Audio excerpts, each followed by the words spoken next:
मैं शनि दुबे।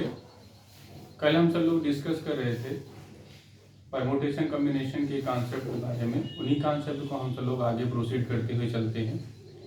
अगला जो है, हमने स्ट्रेट लाइन के बारे में बताया था कि दो स्ट्रेट लाइन है और वो क्या करते हैं, उन किन्हीं दो पॉइंटों से कितने स्ट्रेट लाइन बनाए जा सकते हैं। एक कॉन्सेप्ट उसमें छूट गया था, और उसमें ये था कि अगर कोई सर्किल से इंटरसेक्ट करती है, या सर्किल स्ट्रेट लाइन से इंटरसेक्ट करता है, या लाइन से इंटरसेक्ट करता है, तो उसमें कितने नंबर ऑफ इंटरसेक्टिंग पॉइंट बनते हैं।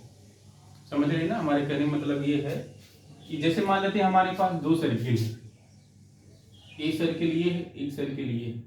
ये दोनों को अगर इंटरसेक्ट कर रहे हैं तो इनके कितने इंटरसेक्टिंग पॉइंट होंगे। तो यहाँ से देखने से लग रहा है कि ये क्या है, इनके दो पॉइंट बनेंगे। और दूसरा, इंटरसेक्टिंग की तीन कंडीशन हो सकती है। पहली, अगर कोई सर्किल से इंटरसेक्ट करता है, एक कंडीशन ये हो गया। दूसरी कंडीशन ये है, जब एक सर्किल एक स्ट्रेट लाइन से इंटरसेक्ट करती है तब कितने इंटरसेक्टिंग पॉइंट बनेंगे। और तीसरी कंडीशन ये है, जब एक स्ट्रेट लाइन से इंटरसेक्ट करता है तब कितने इंटरसेक्टिंग पॉइंट बनेंगे। तो इस कॉन्सेप्ट को थोड़ा सा हम सब डिस्कस कर लेते हैं। देखिए ये वाला कॉन्सेप्ट क्या है। क्योंकि बाय मिस्टेक ये कॉन्सेप्ट हमसे छूट गया था कल जब हम देखे, तो बाद में याद आया कि ये कॉन्सेप्ट हमने बताया नहीं। तो देख लीजिए कॉन्सेप्ट जो है,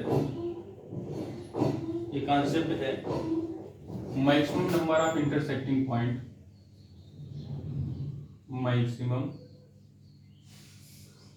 नंबर ऑफ इंटरसेक्टिंग पॉइंट। क्या करना है, ज्यादा से ज्यादा कितने हमको इंटरसेक्टिंग पॉइंट मिलेंगे, इसमें बात कर रहा है। फ्रॉम, कहां से, इंटरसेक्टिंग पॉइंट फ्रॉम। मान लेते हैं हमारे पास क्या है, यम सर्किल है। क्या है, यम सर्किल मान लेते हैं, and an straight line, and an straight line.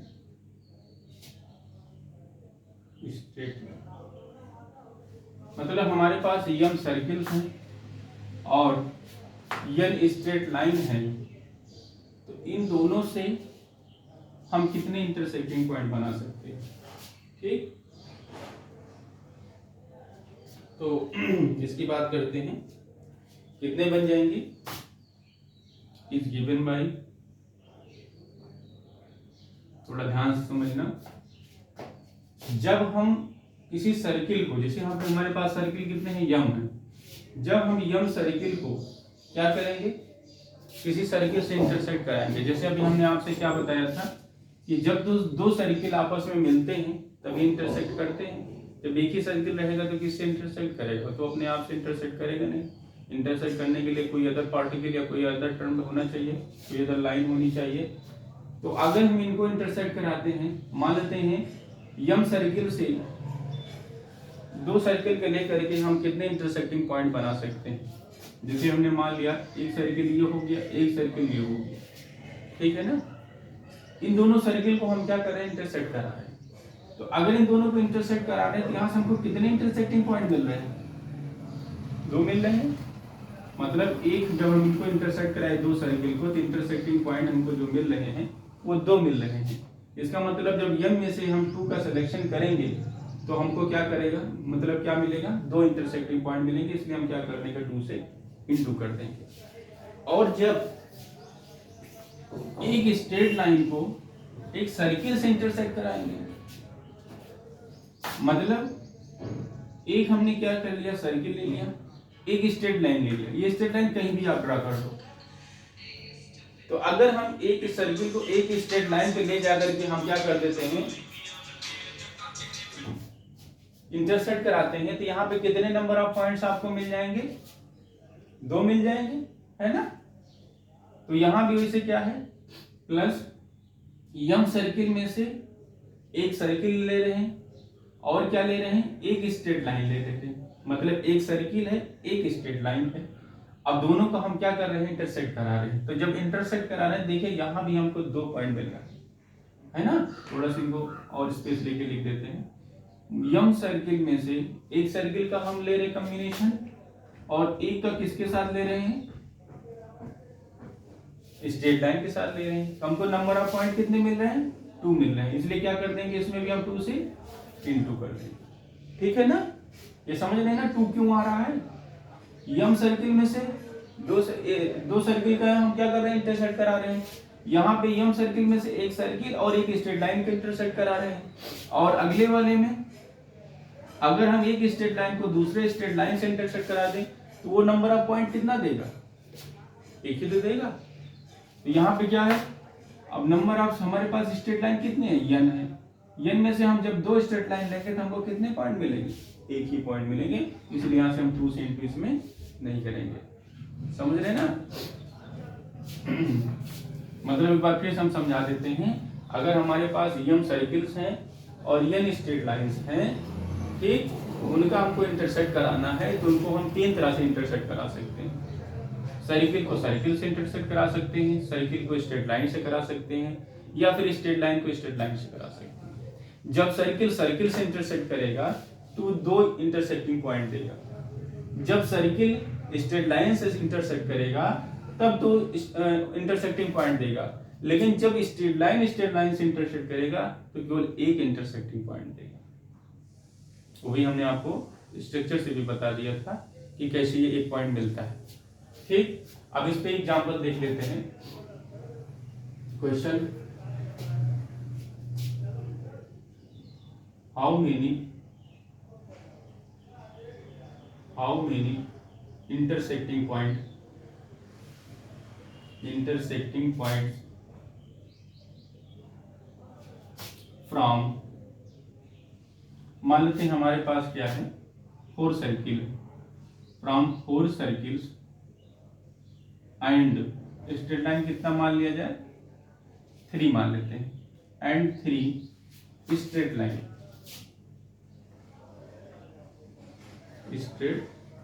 Lines. हमको कितने इंटरसेक्टिंग पॉइंट मिलेंगे, कहां से, फ्रॉम 4 सर्किल और 3 स्ट्रेट लाइन। ठीक, यहाँ पे आपको साफ साफ दिख रहा है, चाहे आप इंटरसेक्ट करके निकाल लो और चाहे आप अपने फार्मूले पे रख करके निकाल लो। ये तो हमारा फार्मूला हो गया था। तो यहाँ पे अगर आप देखिए तो जो हमारा फार्मूला है, यहाँ फार्मूला से क्या मिल रहा है, ये हो गया हमारा यम, ये हो गया हमारा n। यहाँ पे डायरेक्ट आप लिखेंगे टोटल नंबर ऑफ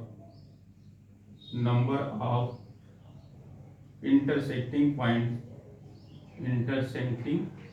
पॉइंट्स कितना हो जाएगा आपका, 4 यम है आपका, यहाँ पे 2 से इंटू कर देंगे, 4c2 plus 2 into 4c1 into 3c1 plus 3c2। समझ रहे हैं ना, इसे हम केवल ले जाकर के पुट कर देंगे। अब इनको अगर सॉल्व किया जाए तो कितना हो जाएगा, 2 इंटू 4 4, इससे कैंसिल हो जाएगा तो 6 आ जाएगा, प्लस 4c1 की वैल्यू 4 होती है, 3c1 की वैल्यू 3 होती है, प्लस 3c2 की वैल्यू कितनी हो जाएगी, 3। इनको और सॉल्व कर लेते हैं कि कितना बन जाएगा, 12 प्लस ये हो गया 4 2 जा 8, 8 3 जा 24 प्लस 3, तो टोटल आपको कितना बन गया, 4 3 7 7 2 9 और 2 2 1 3। मतलब कितने आपको इंटरसेक्टिंग पॉइंट मिल जाएंगे, 39 इंटरसेक्टिंग पॉइंट हो जाएगा ना। अब कोई कंफ्यूजन तो नहीं है इसमें। अब चलते हैं अगले कॉन्सेप्ट पे। हमारा जो अगला कॉन्सेप्ट है वो ये है एक इसमें और है, इसको भी सोचने बता दें।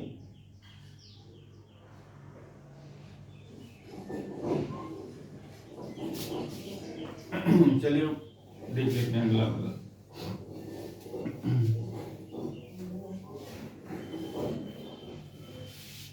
अगला ये है कि कभी कभी पूछ लेता है, ट्यूटोरियल में दिया गया है और कहता है कि बताइए कि इसका इवन डिवीजन क्या हो जाएगा और आड डिवीजन क्या हो जाएगा। जैसे एक क्वेश्चन हम लेकर चलते हैं, इसी में आपका कॉन्सेप्ट क्लियर करा देंगे।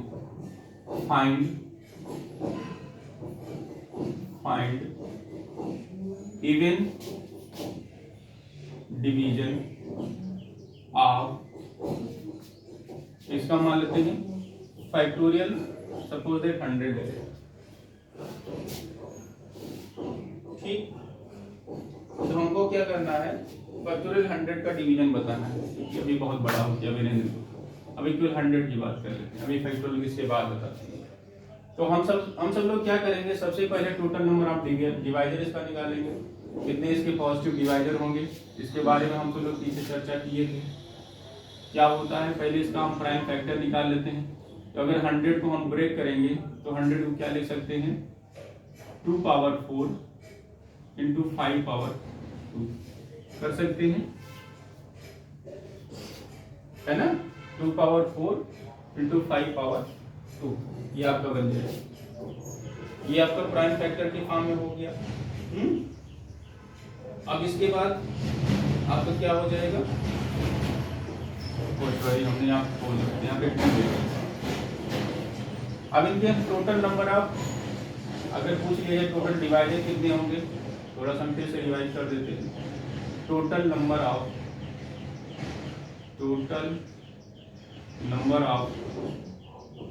पॉजिटिव डिवाइजर की बात करते हैं। अगर टोटल डिवाइजर की बात होगी तो हमने आपसे बताया था जितना पॉजिटिव डिवाइजर होता है उतना नेगेटिव डिवाइजर होता है, तो उसको 2 टाइम्स कर लेते हैं, तब टोटल डिवाइजर मिल जाता है। तो total number of positive divisor आपको कितना हो जाएगा, 2 + 1 इंटू 2 + 1, यही तो होता था, अल्फा + 1 अल्फा 2 + 1, यही तो था फार्मूला हमारा। यहाँ से क्या हो जाएगा, 3 इंटू 3 = 9, ये हो गया total divisor, total positive divisor. लेकिन यहाँ पे बात हो रही इवन की, हमको क्या चाहिए, इवन डिवाइजर चाहिए। तो अगर यहाँ पे हम थोड़ा से समझिएगा, अगर हम यहाँ से 2 और 5 की बात करें, सपोज दैट इधर 2 का सीरीज चल रहा है, इधर 5 का चल रहा है, हमको इवन किस कंडीशन में मिलेगा, किस कंडीशन में आड मिलेगा, दोनों कॉन्सेप्ट हम बताते हैं। मान लेते हैं हम यहाँ पे 2 को नहीं ले रहे हैं, 5 को ले रहे हैं, तो ये कितना आएगा, 5 आ जाएगा, 8 है ना। फिर से हम 2 को नहीं ले रहे हैं, हम क्या ले रहे हैं, 5 के स्क्वायर को ले रहे हैं, या फिर 5 को ले रहे हैं, तो यहाँ से क्या आ जाएगा, सॉरी यहाँ पे अगर हम 1 को लेते हैं, यहाँ पे क्या हो जाएगा, 1 हो जाएगा। यहाँ पे हम क्या करते हैं, 0 को ले लेते हैं, यहाँ पे 5 को ले लेते हैं, तो ये कितना हो जाएगा, 5 हो जाएगा, ठीक ना। क्योंकि 1 भी तो इसका डिवाइजर बनेगा। या एक प्रकार से कह दीजिए यहाँ पे कोई ले रहे, बातें करनी, ना इसमें से कोई ले रहे, ना इसमें से कोई ले रहे हैं, तो कोई ना लेने का मतलब हो गया 1। जैसे आप 2 को डिवाइड कर रहे हो, 25 को डिवाइड कर रहे हो 1 से, तो 25 ही तो होगा, इसका मतलब उसमें किसी को नहीं ले रहे हो, ठीक। अब अगर हम 5 को ले रहे हैं, तो यहाँ से क्या आ जाएगा, 5 आ जाएगा। या हम 25 को ले रहे हैं, क्योंकि यहाँ पे 5 स्क्वायर है, ये कितना दे देगा, 25। ये 0 का मतलब 1 समझना, मतलब ये 2 नहीं है कुल मिला के। इसका मतलब हम जो नंबर ले रहे हैं, जैसे एक इम्प्रॉपर नंबर ले रहे हैं, 1 ले रहे हैं, मतलब 2 नहीं ले रहे हैं, क्योंकि 1 ऐसा नंबर होता है जो सबको डिवाइड करता है। तो ये आपका कितना हो गया। अब यहाँ पे मान लेते हैं हमने एक 2 ले लिया, ठीक, चलिए एक 2 यहाँ से ले लेते हैं। यहाँ से हम क्या कर दिए, कुछ भी ना लिए, तो क्या दे दिया हमको, 2 दे दिया। या यहाँ से हम 2 ले लिए, यहाँ से 1 ले लिए, 1 मतलब एक 5 ले लिए, तो हमको कितना दे दिया, 10 दे दिया। या यहाँ से हमने 2 स्क्वायर ले लिया, क्योंकि 2 स्क्वायर तक जाना है, यहाँ से हमने एक भी नहीं लिया, ये भी कितना दे देगा, 4 दे देगा। या हमने यहाँ पे 2 स्क्वायर ले लिया, यहाँ से 5 ले लिया, तो ये कितना हो जाएगा, ये हो जाएगा 420 हो जाएगा, ठीक। या हमने यहाँ पे क्या कर दिया, 2 ले लिया और यहाँ पे 5 स्क्वायर कर दिया, ये कितना बन गया आपका, 50 हो गया। या फिर हमने यहाँ पे क्या कर दिया, 2 स्क्वायर ले लिया, 5 स्क्वायर ले लिया, तो ये कितना हो गया, 100 हो गया, ठीक है ना, ठीक। और कुछ बनेगा, और एक 5 हो गया, 1 1। और इसमें अगर मान लेते हैं एक इसमें से छूटा हुआ है, एक 2 ले लें, 5 ले लें, तो ये बन गया 2। एक मिनट, इसको पूरा रफ करके फिर से बताते हैं, क्योंकि यहाँ पे थोड़ा सा स्पेस कम हो गया है। कैसे देखिएगा, जैसे हमने एक बार यहाँ पे छोटा छोटा करके लिखेंगे, यहाँ 2 कर देते हैं, यहाँ पे 5 कर देते हैं। यहाँ पे हमने 2 को नहीं लिया, यहाँ पे 5 को भी नहीं लिया, तो क्या आ गया 1 टाइम्स हो गया 1 आ गया। यहाँ पे हमने 2 को नहीं लिया, यहाँ पे हमने क्या कर दिया 5 को ले लिया, तो ये क्या दे देगा आपको 5 दे देगा, है ना। अब यहाँ पे हमने क्या कर दिया, अभी भी 2 को नहीं लिया, अब यहाँ पे क्या कर दिया 2 5 को ले लिया। अभी तक 0 5 को लिए थे, यहाँ पे 0 2 को लिए थे, फिर 0 2 को लिए थे, 1 5 को लिए थे, फिर यहाँ पे 0 2 को लिए थे, मतलब 0 2 मतलब 0 2 लिए ही नहीं थे, और 5 2 मतलब हो गया 5 को 2 टाइम्स लिए थे, कितना आ जाएगा 25 आ जाएगा। ठीक, ये हमारे जो हो जाएगा ये 8 हो जाएगा। अगर देखें तो सारे नंबर क्या हैं 8 टाइम्स है ना। अब हम अगली कंडीशन, क्योंकि अब शायद अगली बन नहीं पाएगी, ये तब तक 8 होते हैं जब तक कोई इवन इंटीजर उससे मल्टीप्लाई नहीं होता है। जैसे आप जानते हो जब हम 8 को मल्टीप्लाई करते हैं तो हमारा जो रिजल्ट आता है वो क्या आता है, आपका 8 ही आता है ना। जब हम 8 को इवन के साथ मल्टीप्लाई करते हैं तो ये क्या आ जाता है, इवन आ जाता है।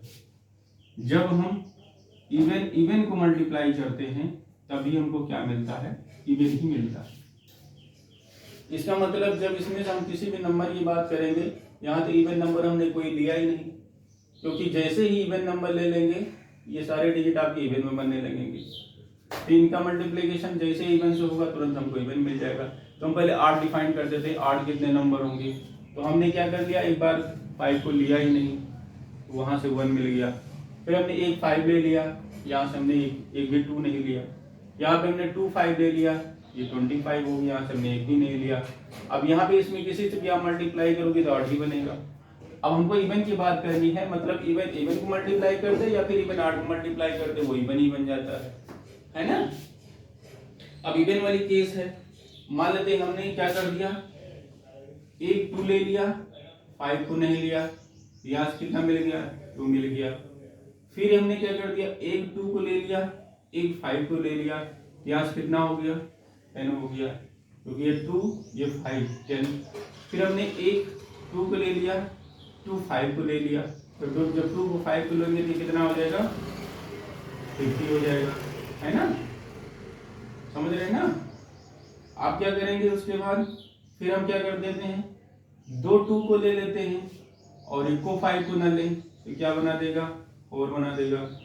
फिर हम 2 2 को ले लेते हैं, एक 5 को ले लेते हैं तो कितना हो जाएगा 10 बन जाएगा। समझ रहे हैं ना।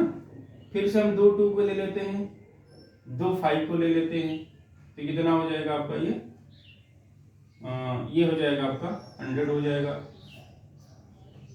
ठीक, और इसके आगे कोई कंडीशन क्रिएट हो सकती है, अब तो नहीं होगी। ये कितने टोटल कंडीशन कितने बन गए 2 2 4 2 6 बन गए ना, 2 2 4 2 6, ज्यादा हो गया क्या ये।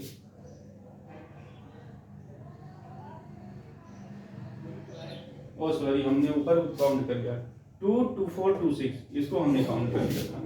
तो कितना हो जाएगा आपका इवन हो गया, मतलब इतने नंबर आपके क्या बन गए इवन बन गए। ये कितने हो गए आपके 8 हो गए। बीच में डॉटेड लाइन से ड्रा कर देते हैं। ठीक, अब इसके अलावा पॉसिबिलिटी तो है नहीं, क्योंकि हमारे पास मैक्सिमम 2 ही 2 थे और मैक्सिमम 2 ही 5 थे। तो यहाँ से ये पता चल गया हमको कितने इवन चाहिए था, तो हमारे पास कितने इवन डिवीजन कितने हैं, ये कितने आ गए टोटल 6। यही क्या हो गया आपका आंसर। समझ रहे हैं ना। अब बाई फार्मूले से अगर आपको निकालना हो तो कैसे निकालेंगे, तो बाई फार्मूला देख लीजिए। बाई फार्मूले में OR करके लिख देते हैं, कोई भी नंबर है, जैसे 5 का हमको क्या करना है डिविजिबल लेना है, तो 5 तो 8 है। अब 8 में जब हम किसी से मल्टीप्लाई कर देंगे तभी तो इवन बनेगा। तो हम इसका टोटल क्या कर लेते हैं, 5 का टोटल डिवाइजर निकाल लेते हैं। तो 5 स्क्वायर का टोटल डिवाइजर क्या होगा 2 + 1 टोटल डिवाइजर, ये तो भी बात हुई थी। 5 स्क्वायर है, 5 स्क्वायर मतलब 25, 25 कितने डिवाइजर होंगे, पॉजिटिव 3 होंगे ना, ये हो गया 3। अब इसमें हम 1 2 से मल्टीप्लाई कर दें बस, तो चलिए हमने 2 से मल्टीप्लाई कर दिया, तो कितना हो गया 2 × 3 = 6।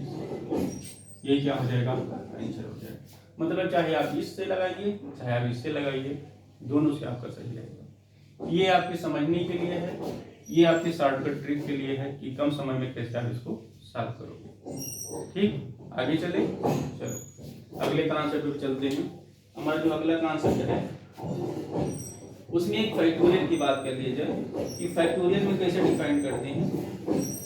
ठीक, चलो आगे देखा जाए।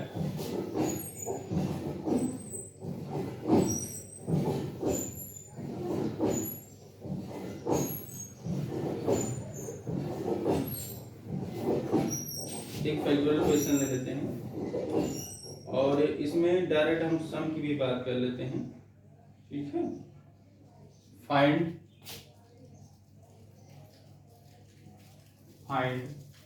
सम ऑफ आर डिवाइजर। अब यहाँ पे हम क्या कर रहे हैं, निकालने जा रहे हैं सम ऑफ आर डिवाइजर। किसका निकाल देते हैं, तो क्या मान लिया जाए, चलो अपने मन से एक छोटी सी डिजिट ले लेते हैं, फैक्टोरियल 10 की बात करें।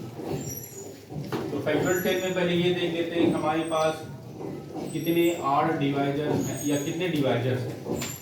तो डिवाइजर निकालना हमने आपको बताया था कैसे निकाला जाता है, याद करो, पीछे हमने आपको बताया था कैसे निकाला जाता है फैक्टोरियल का डिवाइजर। पहले फिर से बता देते हैं, एक्सपोनेंशियल में है, पहले हम 2 का फैक्टर ढूंढेंगे। हमने यहाँ पे क्या बताया था, प्राइम फैक्टर देखते हैं कितने हैं, तो फैक्टोरियल 10 की बात करते हैं। कुछ याद आ रहा है, ये सिंबल कैसे होता था, greatest integer function 10/2 plus greatest integer function 10/2 square plus greatest integer function 10/2 power 3 plus आगे जैसे जाओगे 2 की पावर 16 हो जाए, मतलब 2 की पावर 4 में 16 हो जाएगा तो 0 बन जाएगा। हमने आपसे बताया था कि ये टर्म तब तक चलता है जब तक कि न्यूमरेटर ग्रेटर रहता है किससे, डिनोमिनेटर से। जैसे ही डिनोमिनेटर न्यूमरेटर से ग्रेटर बन जाता है, वो वैल्यू आने वाली जितनी भी होती है वो 0 होने लगती है। तो हम चलो क्या करते हैं, वहीं पे इसको एंड कर देते हैं। ठीक, क्योंकि आगे ले चलने कोई मतलब है ही नहीं, वो जब 0 बन जाएगा तो क्या करेंगे आगे ले चल करके, ठीक है ना। तो इसकी बात करते हैं, हम इसको डिवाइड करेंगे। तो ग्रेटेस्ट इंटीजर फंक्शन 10, जिसकी वैल्यू भी हमने बताया था कि ग्रेटेस्ट इंटीजर फंक्शन डिफाइन कैसे होता है, फिर से बता देते हैं। मान लेते हैं x है कोई ग्रेटेस्ट इंटीजर फंक्शन, तो जो ग्रेटेस्ट इंटीजर फंक्शन होता है इसमें क्या होता है कि जो x होगा वो less or equal to n होगा और लेस देन n प्लस 1 होगा, जहाँ पर n क्या होता है आपका इंटीजर होता है।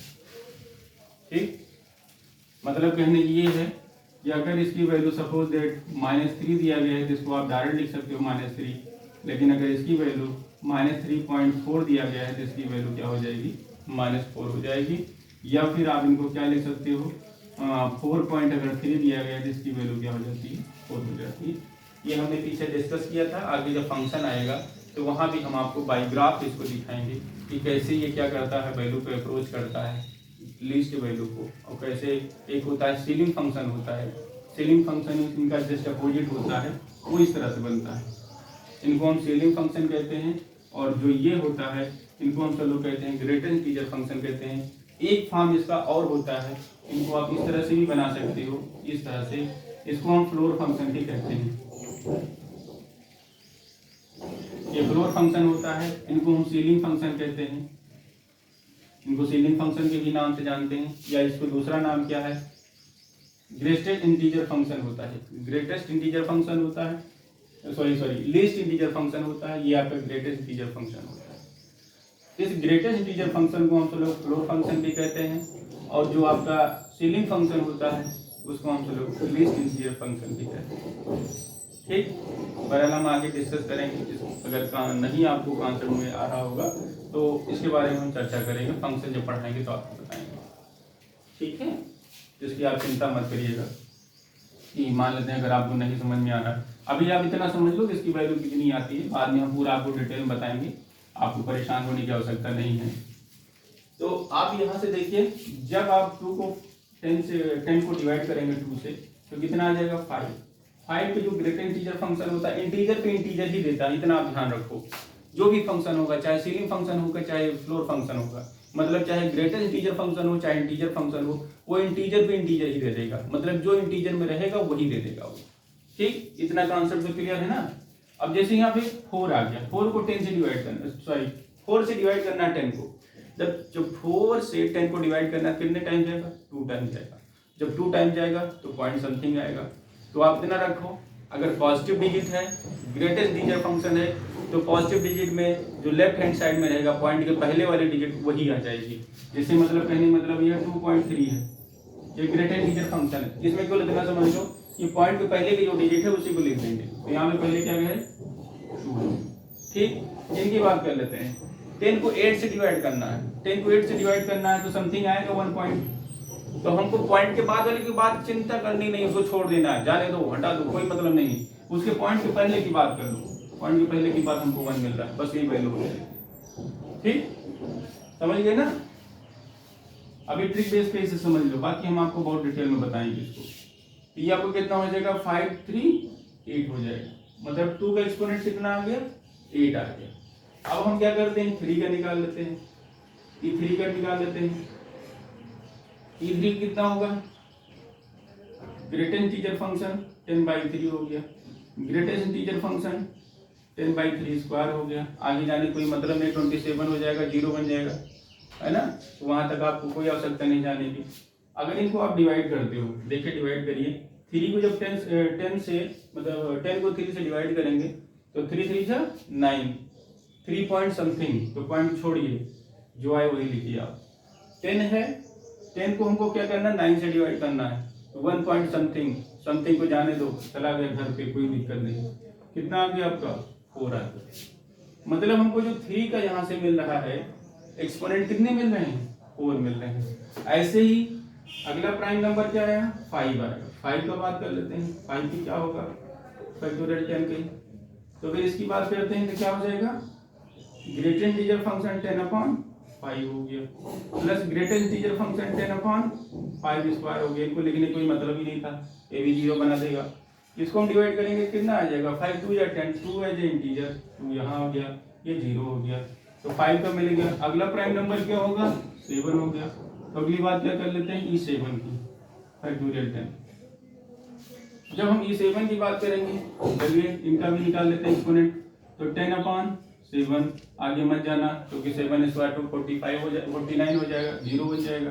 तो 7 बन जा 7, 1 पॉइंट समथिंग गया, 1 आया। ठीक, ऐसे ही अगला प्राइम क्या होगा, अगला प्राइम आपका क्या बनेगा 8 9 10, ये तो है ही नहीं, अगला प्राइम है ही नहीं, खत्म। टोटल कितना मिलेगा, इतना मिलेगा। मतलब टोटल डिवाइजर आपका अगर देखा जाए तो यहाँ से आपका जो फैक्टर बन गया फैक्टोरियल 10, वो कितना आ गया 2 power 8 into 3 power 4 into 5 power 2 into 7 power 1। ठीक, मतलब 2 का एक्सपोनेंट 8 है तो 2 पावर 8 हो गया, 3 का एक्सपोनेंट 4 है 3 पावर 4 हो गया, 5 एक्सपोनेंट 2 है 5 पावर 2 हो गया, 7 का एक्सपोनेंट 1 है तो 7 पावर 1 हो गया। ठीक, अब इसका टोटल पॉजिटिव डिवाइजर की बात किया जाए तो टोटल पॉजिटिव डिवाइजर, इसका टोटल पॉजिटिव डिवाइजर क्या हो जाएगा, हमने क्या बताया था, जितनी पावर है सब पावर में 1 प्लस करके मल्टीप्लाई कर लीजिए। तो 8 + 1, 4 + 1, 2 + 1, 1 + 1, ये आपका हो गया 9 × 5 × 3 × 2, तो 9 3 जा 27 और 5 2 जा 10, 270 आ गया। ये हो गया टोटल पॉजिटिव डिवाइजर हो गए। किसके पॉजिटिव डिवाइजर मिल गए आपको फैक्टोरियल 10 के। हमको क्या बताना था, सम ऑफ ऑड डिवाइजर, जितने हमारे पास ऑड डिवाइजर दिए गए हैं उनका सम क्या होगा। ठीक, तो हमारे पास 8 डिवाइजर कितने हैं, यही तो है। 2 को अगर निकाल दिया जाए तो बचे हुए कितने हैं, यही तो बचे हुए हैं। इनको हम क्या लिखेंगे, सम ऑफ 8 डिवाइजर। चलिए इनकी बात कर लेते हैं। तो ये हो जाएगा, 2 को केवल निकाल दीजिए, बाकी जो बचेगा वही आंसर हो जाएगा।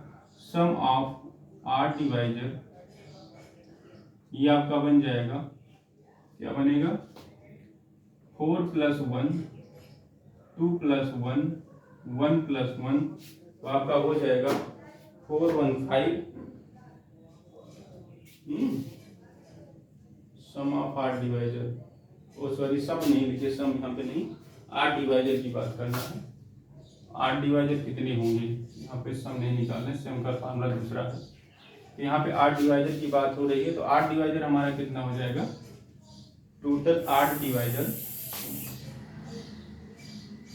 ये कितना हो जाएगा आपका, 5 × 3 × 2, तो कितना हो गया, 5 3 जा 5 2 जा 10 और 10 3 30, ये हो गया टोटल नंबर ऑफ 8 डिवाइजर हो गया। और total number of even divisor की बात किया जाए तो हमारे पास इवन डिवाइजर कितने बनेंगे, हम इनके साथ क्या कर देंगे, 2 को शामिल कर देंगे, तो जो भी होगा एक बार इनके साथ, अगली बार इनके साथ, सबका अलग अलग फैक्टर बन जाएगा।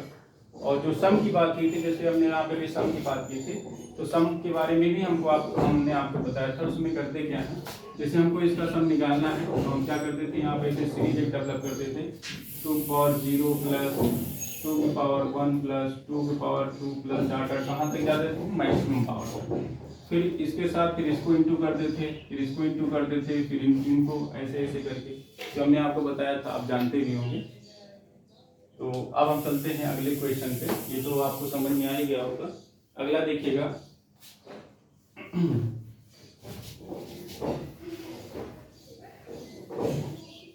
अगला जो हमारा है उसमें मान लेते हैं, जैसे अभी डिवाइजर की बात थी, यहाँ तो हमने निकाल दिया कि कितने आपको मिलेंगे 8 डिवाइजर, कितने आपको इवन डिवाइजर मिलेंगे। ठीक है, तो अगले क्वेश्चन की बात कर लेते हैं। जैसे आपसे पूछ ले, find the number of total divisor, फिर से देख लो एक बार अगला question, find the number of total divisor. आप किसकी बात कर रहे हैं, मान लीजिए फैक्टोरियल 15 है। अब फैक्टोरियल 15 में पूछ रहा है कि टोटल डिवाइजर कितनी होंगे। टोटल डिवाइजर मतलब यहाँ पे समझना पॉजिटिव डिवाइजर, नहीं तो आप नेगेटिव को भी यहाँ पे लगा दो, ठीक है ना। तो फैक्टोरियल 5 के लिए फिर वही काम, हम सब क्या करेंगे, इसका एक्सपोनेंट निकालेंगे। एक्सपोनेंट कहाँ से कहाँ तक के लिए निकालेंगे, 1 से लेकर के 15 तक जितने भी प्राइम नंबर हैं सबका हम एक्सपोनेंट निकालेंगे, सबका एक्सपोनेंट निकाल लेंगे। एक्सपोनेंट निकालने के बाद जैसे अभी किए थे वैसे फिर से कर लेंगे, वही आपको क्या बन जाएगा, आंसर आ जाएगा। तो आपको क्या बन जाएगा ये एक्सपोनेंट। अब पहले हम किसका लेते हैं एक्सपोनेंट, सपोज दैट 2 का ले लेते हैं। जब हम 2 का एक्सपोनेंट लेंगे फैक्टोरियल 15 में तो क्या बन जाएगा ये 15/2 plus 15/2 square plus 15/2 power 3, greater integer function में चल रहा है, प्लस आगे मत जाओ, तो ये 2 की पावर 4 मीन्स हो गया 16, डिनोमिनेटर आपका ग्रेटर हो गया, 0 बन जाएगा, कोई मतलब नहीं निकलेगा, छोड़ दो आगे। तो यहाँ से क्या मिलेगा आपको, 2 को जब 2 से डिवाइड करेंगे 15 को, तो हमने आपसे बताया था कि पॉइंट के बाद के डिजिट को आपको नहीं लेना है, पॉइंट के पहले के डिजिट को लेना है। तो 2 7 जा 14, आगे समथिंग छोड़ दो, जाने दो, जो पहले आ गया वही ग्रेटर। यहाँ पे देखो 15/4, 15 को 4 से डिवाइड करना है, 4 से डिवाइड करोगे कितने टाइम जाएगा, 4 3 जा 12, 3 आया पीछे गया, जाने दो, जो ग्रेटर वही ले लो। क्या है हमारा 3 है, ठीक। अब यहाँ पे 8 है, 8 को 15 को 8 से डिवाइड करना है, 8 1 जा 8 पॉइंट समथिंग गया, जाने दो, हमको जो पहला मिला उसी को लिख लेते हैं। यहाँ से कितना मिल गया 7 3 10 प्लस 1 11, मतलब फैक्टोरियल 15 में 2 का एक्सपोनेंट कितना आ गया 11 आ गया। अब बात करते हैं फैक्टोरियल इसमें 3 के एक्सपोनेंट की, कि फैक्टोरियल 15 में 3 का एक्सपोनेंट कितना है, तो 3 के एक्सपोनेंट की बात करेंगे तो इनको भी ऐसे कर दो 15/3 प्लस ग्रेटर इंटीजर फंक्शन 15/3/2। आगे नहीं जाना है क्योंकि आगे जैसे जाएंगे न्यूमरेटर क्या हो जाएगा, लेस देन डिनोमिनेटर हो जाएगा, और जैसे लेस होगा ग्रेटेस्ट इंटीजर फंक्शन 0 बन जाएगा। तो यहाँ से कितने टाइम जाएगा, 3 5 या 15, बहरहाल यहाँ पे इंटीजर आ गया, तो अगर इंटीजर आ गया तो इसे लिख देंगे। अब यहाँ पे क्या करेंगे, 15 को 9 से डिवाइड करेंगे। 9 से जब आप डिवाइड करेंगे तो 9 1 जा जाएगा, जब 9 1 जा जाएगा मतलब 1 आ रहा है, पॉइंट समथिंग आ रहा है, समथिंग में जाने दो, हमको क्या मिल गया, 1 मिल गया। इसका मतलब 3 का जो एक्सपोनेंट मिला कितना मिला, 6 मिला। ठीक, ऐसे ही अगले प्राइम की बात करते हैं। अगला प्राइम हमारा क्या है, 5 है। अब इसमें देख लेते हैं 5 का कितना फैक्टर है, ये हो जाएगा 15/5 ग्रेटर इंटीजर फंक्शन प्लस 15/, अब लिखेंगे कोई मतलब नहीं है क्योंकि जैसे यहाँ पे लिखोगे 5 के स्क्वायर आएगा फिर 0 बन जाएगा, एक ही टर्म लिखो जाने दो, कोई मतलब नहीं बार बार लिखने का। तो 5 3 जा 15, इसकी वैल्यू कितनी आ गई, 3 आ गई। अगला प्राइम नंबर हमारा क्या है, 7 है। 7 की बात कर लेते हैं, 15/7 ग्रेटर इंटीजर फंक्शन प्लस 15/, जाने दो, छोड़ दो, क्योंकि अब आपको पता चल गया होगा क्यों छोड़ रहे हैं बार बार, क्योंकि यहाँ पे अगला वाला टर्म क्या बनेगा, डिनोमिनेटर न्यूमरेटर से ग्रेटर हो रहा है, और जब ग्रेटर हो जाता है तो ग्रेटेस्ट इंटीजर फंक्शन की वैल्यू 0 हो जाती है। यहाँ से कितने टाइम जाएगा, 7 2 जा 14, 2 टाइम 2 पॉइंट समथिंग 2 आ गया। अगले की बात करते हैं, अगला क्या है आपका, अगला प्राइम नंबर हमारा क्या बनेगा, 11 तो फैक्टोरियल 15 से निकालना है, ये कितना हो जाएगा 15/11, एक ही टाइम जाएगा ना, 2 बार तो जाएगा नहीं, तो 11 बन जा 11, ये भी क्या आ गया आपको 1 मिल गया। ठीक, फिर अगला प्राइम नंबर क्या आएगा, 13 आएगा। 13 की बात कर लेते हैं, 13 में सेम कंडीशन, एक ही स्टेप जाना है, जब एक ही स्टेप जाना तो यहाँ भी क्या मिलेगा आपको 1 मिलेगा। अगला प्राइम नंबर क्या होगा, अगला प्राइम नंबर 17 आएगा, और 17 क्या हो जाएगा, 15 से आगे चला जाएगा, तो हमको क्या करना है 15 तक ही देखना है, मतलब 1 से लेके 15 तक के जितने भी प्राइम नंबर हैं उन्हीं का केवल आप फैक्टर निकालोगे, बाकी का फैक्टर नहीं निकालना।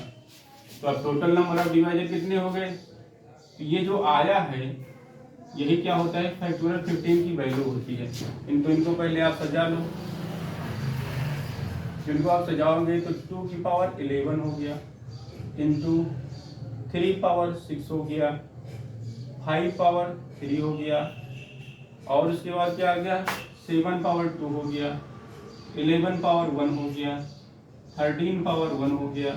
तो अब इनको क्या लिख सकते हो, टोटल डिवाइजर कितने हो जाएंगे, टोटल पॉजिटिव डिवाइजर, यहाँ पे बहरहाल चाहे पॉजिटिव कहो चाहे ना कहो, क्योंकि ये फैक्टोरियल है, फैक्टोरियल की वैल्यू ऑलरेडी पॉजिटिव होती है ना।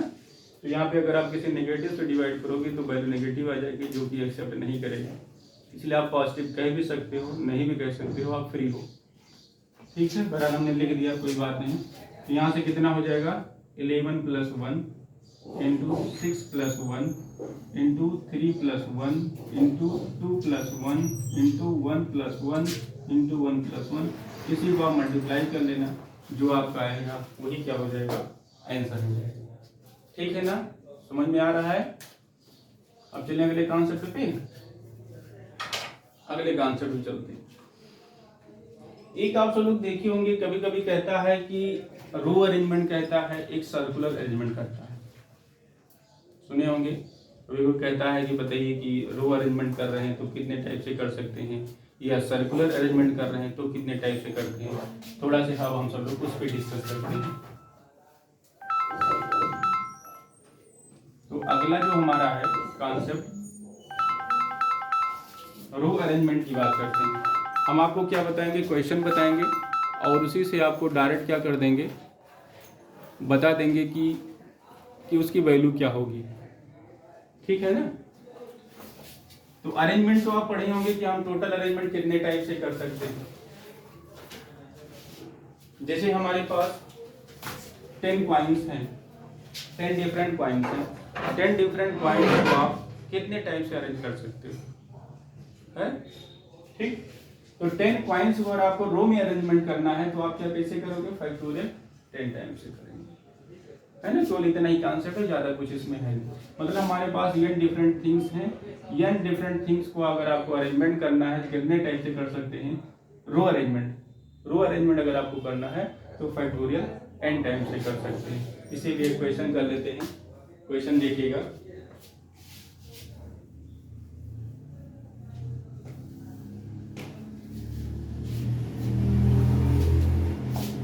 क्वेश्चन है how many veg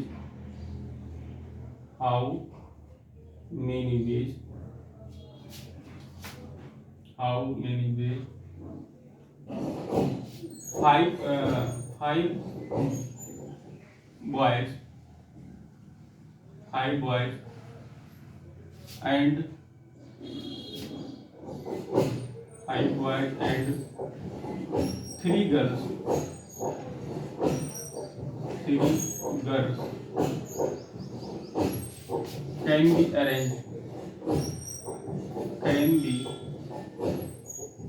arranged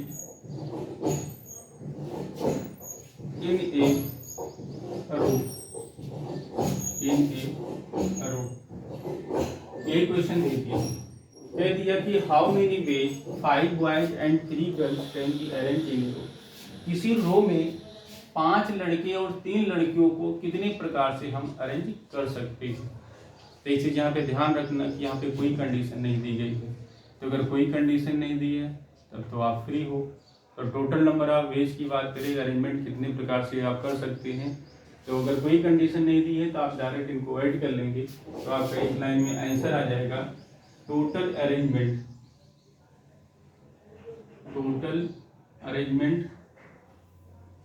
arrangement कितना हो जाएगा, फैक्टोरियल 5 + 3 मतलब फैक्टोरियल 8। ये हो गया जब कोई कंडीशन ना दी हो। और यहीं पे अगर कंडीशन दे दिया जाए, अगला question, how many ways 5 boys and 3 girls can B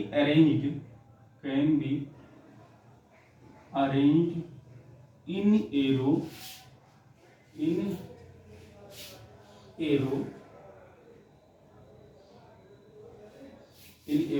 एक रो में अरेंज करना है, but no two girls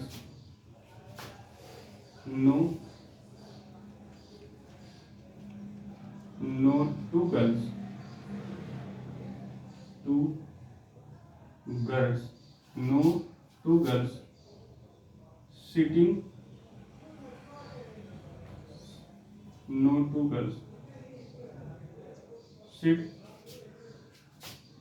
sitting कर देते हैं, sitting together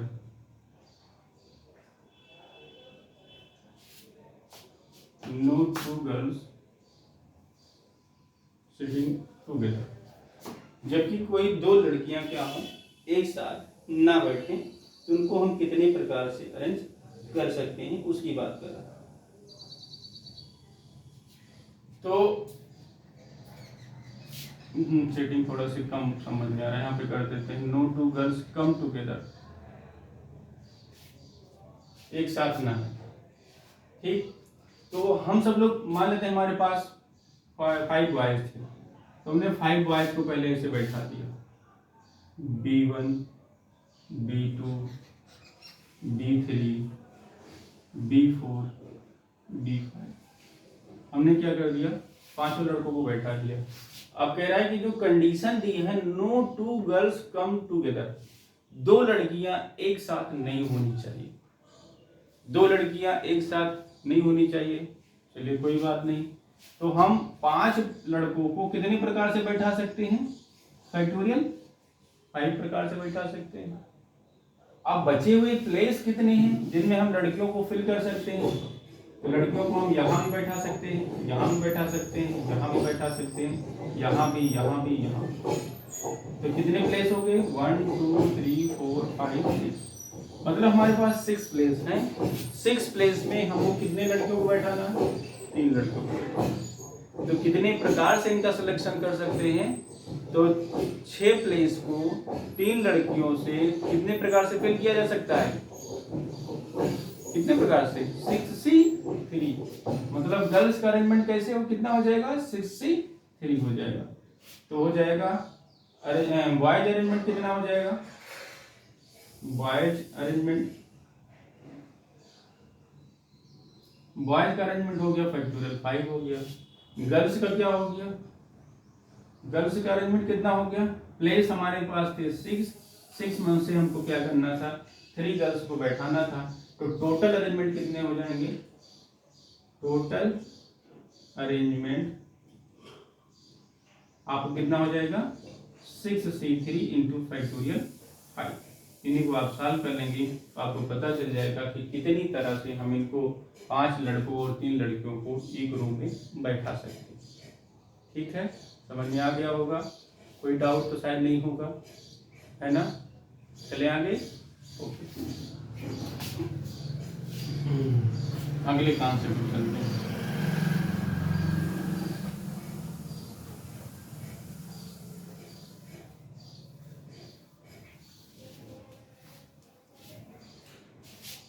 अगला जो हमारा कॉन्सेप्ट है ये है number of arrangement. Number of arrangement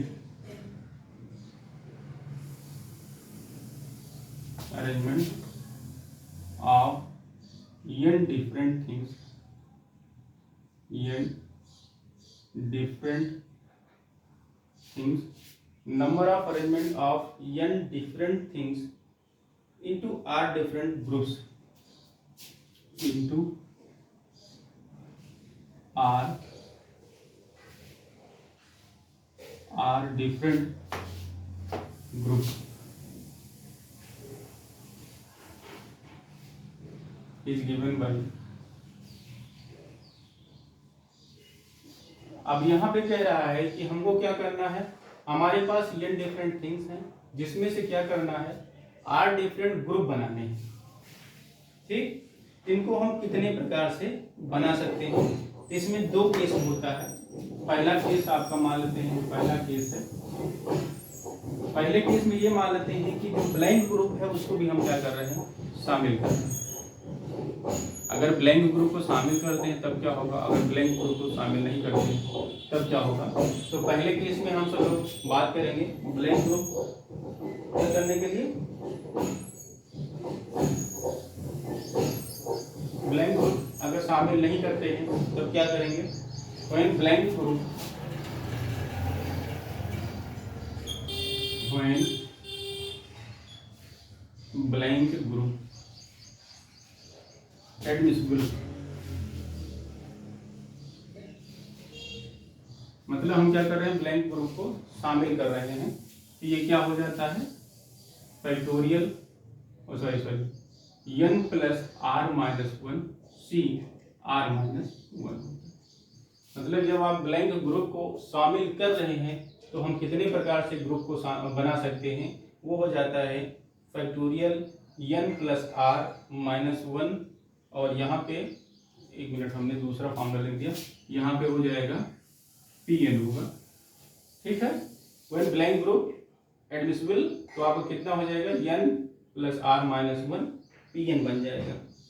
ठीक, और अगला क्या होगा? अगर हम शामिल नहीं करते हैं नेक्स्ट केस में, केस नंबर सेकंड केस में क्या हो जाएगा? When blank group is not admissible. अगर ब्लैंक ग्रुप क्या हो रहा है? उसमें शामिल नहीं हो रहा है, तो हम सब लोग कैसे निकालेंगे?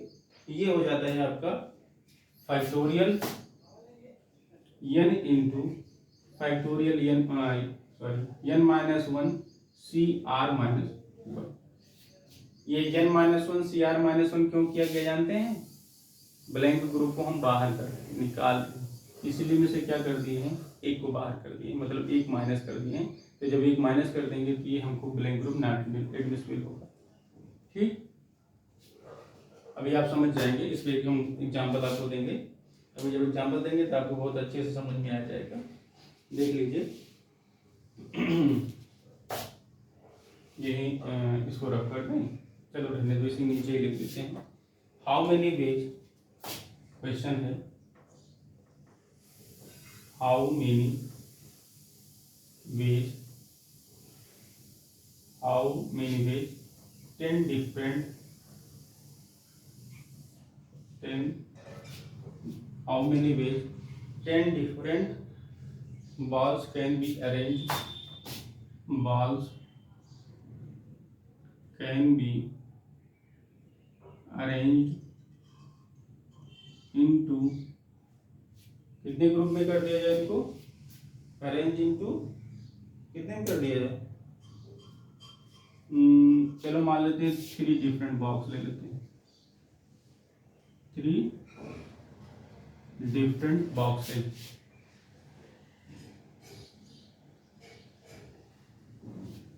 हम क्या कर रहे हैं, 10 डिफरेंट बॉल को क्या कर रहे हैं, अरेंज कर रहे हैं 3 डिफरेंट बॉक्सेज में। ठीक, पहला इसमें 2 केस बना लेते हैं। If no box is empty, अगर क्या हो, कोई बॉक्स एम्प्टी ना हो, तब क्या होगा। अगले केस में मान लेते हैं इफ बॉक्स इज एम्प्टी, अगर एम्प्टी हो तो क्या होगा, दोनों। तो पहले केस में थोड़ा सा हमारा इफ का डिजाइन अलग सा रहता है, तो इफ समझिएगा, तो आप कंफ्यूज हो जाए कहीं पता नहीं क्या लिख रहा है। ये इफ है, इफ अगर हमारे पास बॉक्स क्या हो, एम्प्टी ना हो, मतलब सारे बॉक्स हमारे क्या है, कंप्लीटली क्या है, फुल है। तो अगर कंप्लीटली फुल है तो मतलब ये हो गया ब्लैंक ग्रुप एडमिसिबल नहीं है। तो इसमें एडमिसिबल नहीं है तो कौन से केस लगेंगे, ये तो लगेगा। यहाँ पे n क्या है आपका, 10 डिफरेंट बॉल्स हैं, और r क्या है, 3 डिफरेंट बॉक्सेज हैं। हमको 3 डिफरेंट बॉक्स में n डिफरेंट बॉल्स को क्या करना है, रखना है।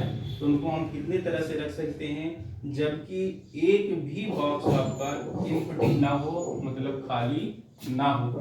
तो आंसर में आपका पहला क्या हो जाएगा, अगर हमको एक भी बॉक्स खाली नहीं रखना है तो उसकी पॉसिबिलिटी कितनी हो जाएगी, n मीन्स हो गया फैक्टोरियल 10 इंटू n माइनस 1, पहले फॉर्मूला लिख देते हैं, factorial n into n minus 1 C R minus 1।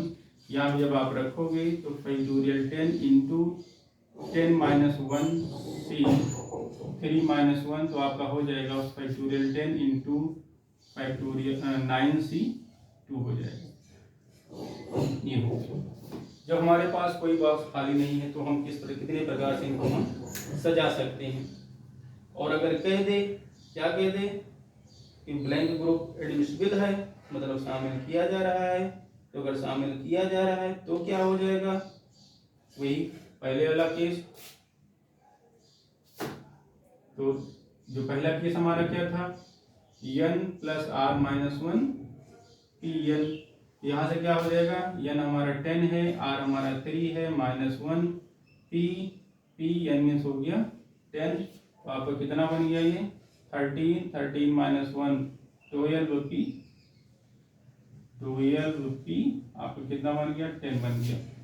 इनको अगर सॉल्व करना चाहो तो क्या बन जाएगा, ये फैक्टोरियल 12 अपान फैक्टोरियल 12 माइनस 10 मतलब 2, फैक्टोरियल 2 हो जाएगा। इनको काटना होगा, काट देना चाहिए, इनका आंसर लिखेंगे। ये हो गया अगर बॉक्स आपका एम्प्टी है या एम्प्टी नहीं है, तो उनको आप कितने तरह से आप अरेंज कर सकते हैं। ठीक, समझ गए होंगे। अब चलते हैं अगले कॉन्सेप्ट पे। हमारा अगला कॉन्सेप्ट क्या है,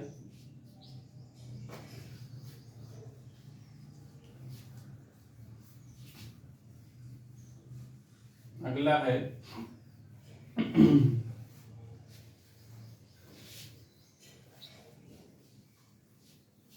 चलिए अगले की बात करते हैं। Number of ways by which, अगला concept number of ways by which, number of ways by which n different things, n different things। अब पहले भी हम सब लोग बात करते रहे थे, अभी जो बात की गई थी अरेंजमेंट की बात की गई थी, अब हम सब लोग क्या करेंगे, डिस्ट्रीब्यूशन की बात करेंगे। मतलब अभी तक जो हम सब लोग ये था कि हम कितने प्रकार से इनको सजा सकते हैं, कितने प्रकार से इनको हम रख सकते हैं, कितने प्रकार से उनका हम सिलेक्शन कर सकते हैं। अब बात होगी कितने प्रकार से उनको हम अलग कर सकते हैं, डिस्ट्रीब्यूट कर सकते हैं। डिस्ट्रीब्यूशन मतलब हो गया कि छोटे छोटे पार्ट में कितने प्रकार से हम इनको रख सकते हैं, अब उनकी बात करते हैं। तो number of ways by which n different things distributed into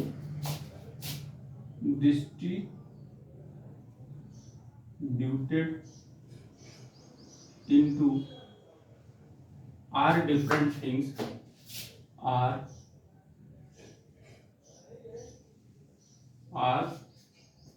क्या हो जाएगा, are different, are यहाँ पे आर हटा देते हैं, यहाँ पे लिख देते हैं are different ग्रुप्स। ठीक, मतलब n डिफरेंट थिंग्स को हमको डिस्ट्रीब्यूट करना है, अलग अलग सजाना है। कितने प्रकार से करना है, r डिफरेंट ग्रुप में रखना है। ठीक है, इज गिवन बाय, कितने प्रकार से रख सकते हैं, इज गिवन बाय पहले इसकी बात करते हैं। तो ये क्या हो जाएगा आपका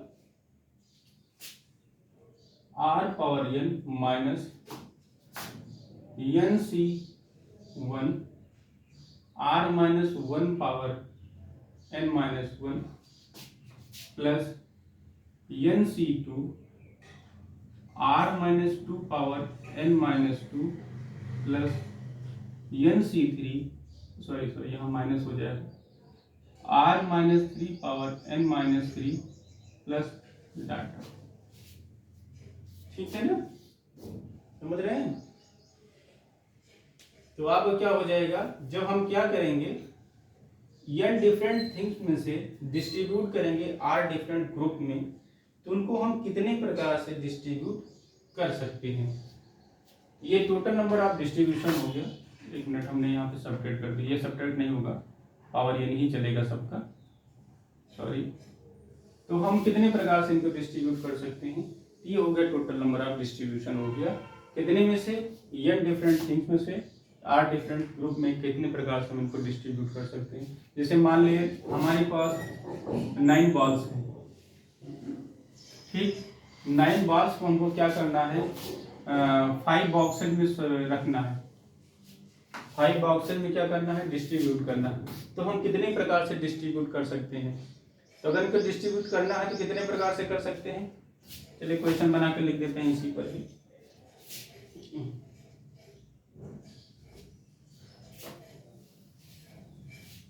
हाउ मेनी वेज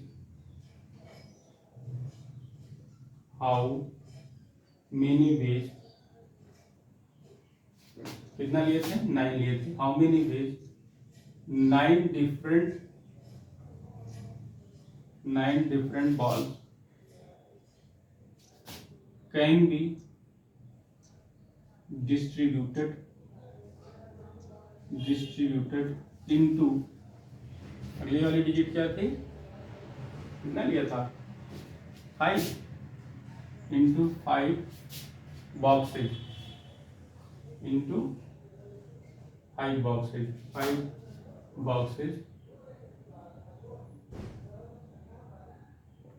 हमको क्या करना है, 9 डिफरेंट बॉल को हमको क्या करना है, 5 डिफरेंट बॉक्सेज में रखना है, सॉरी यहाँ पे क्या होगा, डिफरेंट बॉक्सेज में पुट करना है।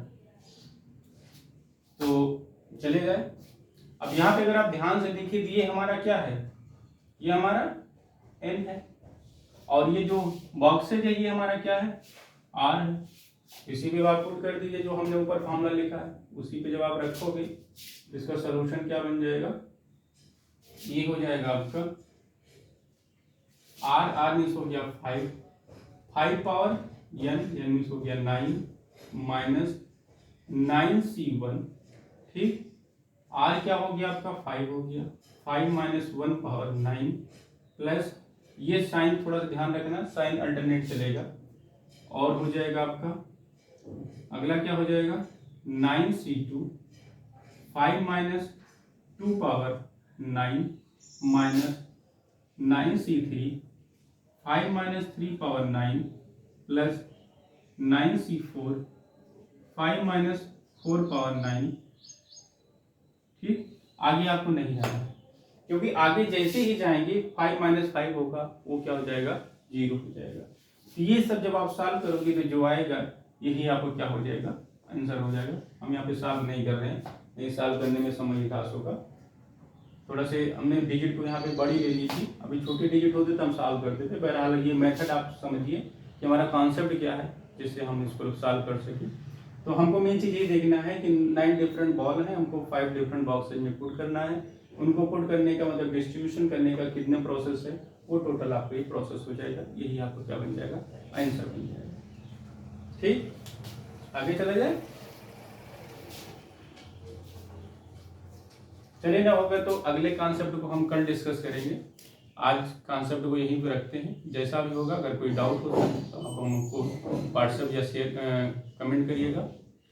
और अगर आपको ये वीडियो अच्छा लगा होगा तो इसको लाइक, शेयर और सब्सक्राइब जरूर करिएगा। धन्यवाद।